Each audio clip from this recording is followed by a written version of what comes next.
प्रधानमंत्री जी क्यों मौन है? मैं तो यही पूछना चाहता हूँ, मोदी जी मौन क्यों हैं? क्यों खुल के नहीं बोलते बेटी के समर्थन में? क्या रोक रहा है उसको? राजभर हंसते नजर आए पीड़िता क्यों? बहुत घटिया आदमी है और घटिया बयानबाजी करने वाले लोग। ऐसे नेता भारतीय राजनीति के अंदर कलंक है। क्या सियासत और राजनीति इतनी बड़ी हो गई कि एक बेटी की मान और अस्मिता से ज्यादा बड़ी है? बेहद शर्मनाक। हमारे साथ देखिए शोहेब जमाई जी हैं, AIMIM के नेता हैं।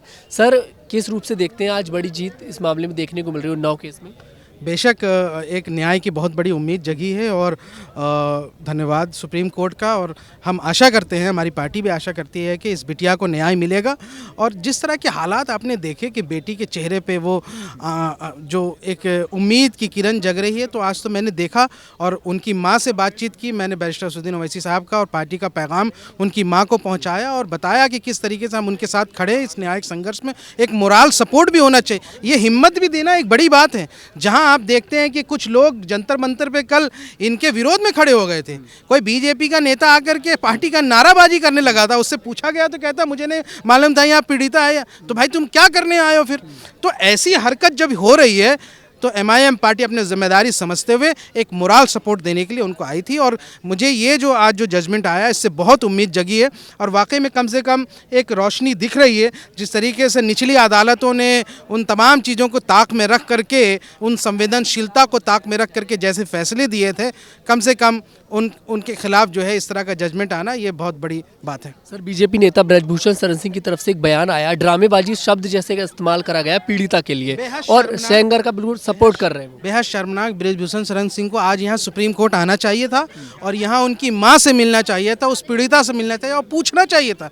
अरे आप नेता हैं बड़े, आपको तो उस बेटी का हाल पूछना चाहिए था, उस बेटी के साथ खड़े होने चाहिए था। क्या भारतीय जनता पार्टी के ये चरित्र है? तो अगर इस तरह का चाल चरित्र और चेहरा है आपका तो फिर ये देश भर में उजागर हो रहा है। प्रधानमंत्री जी क्यों मौन है? मैं तो यही पूछना चाहता हूँ, मोदी जी मौन क्यों हैं? क्यों खुल के नहीं बोलते बेटी के समर्थन में? क्या रोक रहा है उसको? क्या उत्तर प्रदेश की सियासत रोक रही है उनको? क्या जातीय समीकरण रोक रहा है उनको? क्या सियासत और राजनीति इतनी बड़ी हो गई कि एक बेटी की मान और अस्मिता से ज़्यादा बड़ी है? बेहद शर्मनाक। और हमारी पार्टी इसकी कड़े शब्दों में निंदा करती है। OP राजभर हंसते नजर आए पीड़िता के ऊपर। बहुत घटिया आदमी है और घटिया बयानबाजी करने वाले लोग। ऐसे नेता भारतीय राजनीति के अंदर कलंक है और इस तरह के नेता जो है कहीं ना कहीं पूरे भारत को शर्मसार कर रहे हैं। ये तो बिल्कुल कह सकते हैं कि माफ़ करने लायक इस तरह की बयानबाजी नहीं है और बहुत ज़्यादा कंडेमनेबल बयान है। अचानक से जमानत मिल जाना, इसके पीछे उत्तर प्रदेश का चुनाव तो नहीं है? बिल्कुल ऐसा ही है और ये लोग बात समझ भी रहे हैं। और इस तरह की जातीय राजनीति को साधने के लिए इस तरह की चीज़ें, जिस तरह से हमने देखा कि हरियाणा के चुनाव से पहले दूसरे जो बलात्कारी बाबा थे उनको पैरोल पे पैरोल मिल जाता है, यहाँ भी कुछ इसी तरह का जो है मामला लगता है। सर, उत्तर प्रदेश में बजरंग दल की बहुत दादागिरी देखने को मिल रही है। अभी क्रिसमस पर कुछ लोगों को पीटा गया, क्रिसमस मनाने पर क्रिश्चियंस को, और अभी एक मामला और उत्तर प्रदेश से सामने आया जिसमें लव जिहाद का नाम देकर एक बर्थडे पार्टी में जाकर मुसलमानों को मारा गया। चरमपंथी संगठन पूरे देश की छवि को, भारत की छवि को पूरी दुनिया में ख़राब कर रहे हैं। World is a global village now. तस्वीरें हर जगह जाती हैं, लोग देखते हैं, वैश्विक छवि हमारी ख़राब होती है, लोग बहुत गलत निगाहों से देखते हैं और डिप्लोमेटिक और जो हमारे कारोबारी रिश्ते हैं वो ख़राब होंगे। जो आप मुसलमानों के साथ करते हैं तो पूरे western countries, middle east countries जो देखती है। आज जो क्रिश्चियंस के साथ आप क्रिसमस के त्योहारों में कर रहे हैं, चर्च को तोड़ रहे हैं, पादरी को मार रहे हैं, किसी पास्टर को मार रहे हैं, तो भाई जो ईसाई बहुल देश है जहाँ पे हमारे लाखों भारतीय रहते हैं, आप उनको क्या यहाँ से, उनके लिए क्या छोड़ रहे हैं आप? तो उनके प्रति तो नफरत बढ़ेगा ना। तो ये आपको समझना पड़ेगा और इस तरह के संगठनों पे अगर पाबंदी नहीं लगेगी तो फिर बहुत मुश्किल है। और मुझे खतरा है कि भारतीयों के खिलाफ ये नफरत बढ़ाने का काम करो और इसके जिम्मेदार इसी तरह के संगठन होंगे।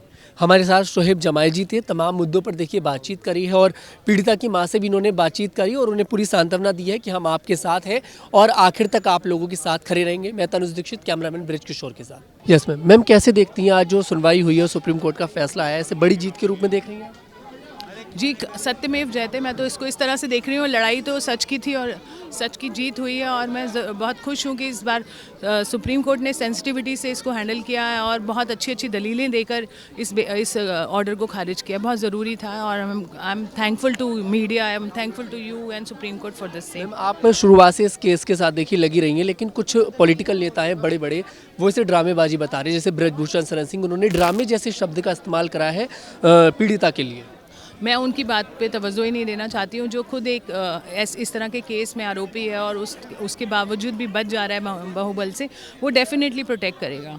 मैम ऐसा तो नहीं है कि इस साइड से केस को थोड़ा ढीला छोड़ दिया गया था, तो तभी इस तरह का फैसला एकदम से पलट गया, ज़मानत मिल जाती है, क्योंकि पोक्सो एक्ट लगा हुआ था उनके ऊपर। जी डेफिनेटली पॉक्सो बहुत एक स्ट्रॉन्ग एक्ट है और उसके तहत कहीं ना कहीं लूपहोल फिर भी बढ़ती गई और पर वो छूट गया, ये बहुत बड़ी बात है, बहुत इंपॉर्टेंट है। Thank you ma'am.